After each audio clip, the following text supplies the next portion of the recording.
Que é motivação? Tem uma definição que eu gosto muito que fala que a motivação é um incômodo. É algo que não deveria estar ali, que está faltando, que tira de um estado normal, tranquilo e empurra a gente para resolver esse incômodo, né? Para resolver esse problema. Gosto de enxergar desse jeito porque mostra que a motivação é uma responsabilidade individual, já que o que incomoda uma pessoa pode não incomodar a outra. Mas é legal também que deixa claro que ninguém precisa estar naquela adrenalina de ficar motivado o tempo todo, né? Por que você precisaria agir se não tem nada te incomodando? E aí, eu sou o Marcelo Leal e você está ouvindo a mais um Ligando Ideias.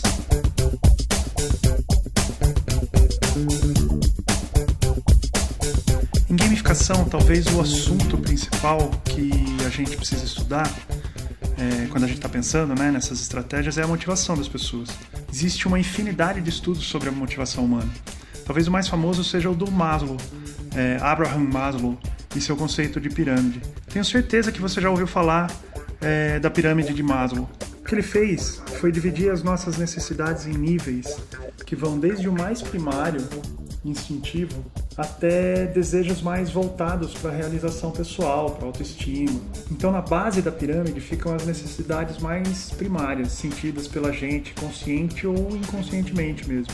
A gente está falando de respirar, de dormir, de comer, né? Nesse nível, a motivação se baseia em evitar um estado ruim, morrer, por exemplo. Maslow coloca essas necessidades como necessidades fisiológicas e obrigatórias para a gente subir nessa pirâmide, no caminho dessa pirâmide.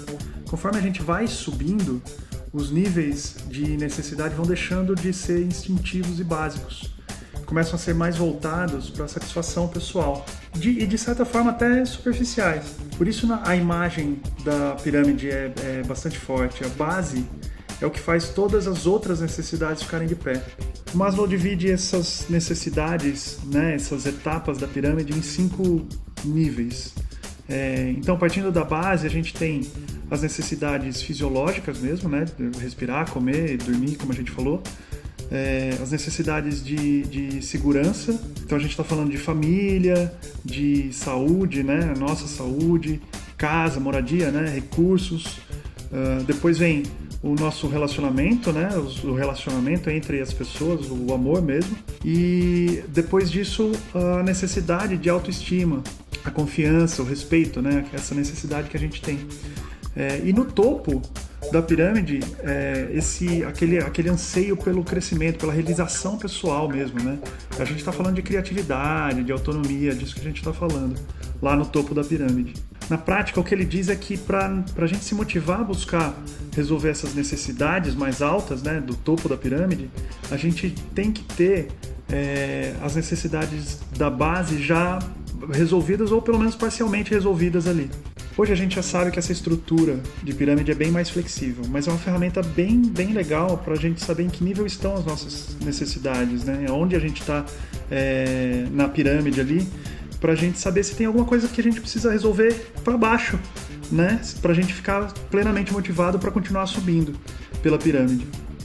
E para essa motivação a gente tem basicamente 2 grupos, né? São duas origens desse incômodo que vai fazer com que a gente se mexa para sair do lugar. A primeira origem, mais fácil de explicar, é a extrínseca. É algum fator externo que faz com que a gente resolva fazer alguma coisa, com que a gente resolva se mexer. Então a gente está falando de bônus, por exemplo, né, no trabalho, que faz com que a gente busque as metas que a gente se comprometeu ali com o gerente, com o diretor. Ou então, aquele doce que você promete pro filho se ele ficar quietinho dentro do carro na viagem. É dessa motivação que a gente está falando, né? É uma parte extrínseca. Mas ela também pode ter a origem na aversão à perda, não só no ganho, né? Mas no medo de perder alguma coisa. É o que nos faz ir trabalhar mesmo com gripe, né? Porque a gente tem medo de perder o emprego, por exemplo. Ou então, quando a gente pede pra molecada parar de gritar na quadra, porque senão a gente vai jogar a bexiga de água gelada na cabeça. Não que eu faça isso, mas fica a ideia. Uma segunda origem desse incômodo pode estar num fator interno da gente. É o que a gente chama de motivação intrínseca mesmo, né? É quando a gente resolve fazer alguma coisa não porque a gente vai ganhar ou perder alguma coisa, né? Quando a gente vai ganhar ou perder uma recompensa, mas porque a gente sente uma vontade genuína de fazer aquilo. É quando a recompensa da atividade vira a própria atividade em si. Fazer exercícios e escutar música, por exemplo, né? A gente se motiva a fazer essas coisas porque a gente sabe que enquanto a gente está realizando essas coisas, a gente vai se sentir bem. E é fisiológico mesmo, existe um monte de hormônios atuando para fazer com que seu cérebro fique feliz enquanto você está fazendo essa atividade e que você volte depois para fazer essa coisa de novo. Mas a motivação extrínseca e a motivação intrínseca, elas não existem completamente separadas. Tem uma relação entre elas e estimular uma pode aumentar ou diminuir a outra motivação. Entender como isso funciona é importante para a gente avaliar o impacto que o incentivo pode causar, né, na motivação das pessoas em uma estratégia de gamificação. Seja na empresa, na escola ou com a gente mesmo, né? A gente mesmo se automotivando.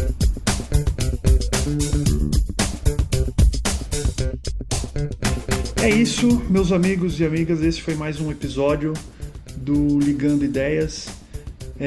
Esse assunto de motivação é complexo, vasto, tem muita coisa, muito estudo a respeito disso.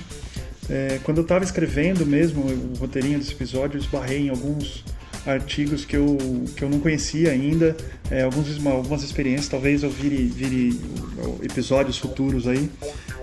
Mas é um assunto que eu adoro demais, eu pelo menos gosto bastante. Então, se quiserem mais episódios sobre esse assunto, me avisem aí nas redes sociais todas, é só procurar por Marcelo Leal que você vai me encontrar. Você também pode mandar um e-mail para oi@ligandoideias.com.br que eu vou receber aqui e eu respondo para você. E como sempre, se curtiu o episódio, avisa aí a sua turminha, compartilha e indica para os amigos. É isso, até a semana que vem, então, tchau!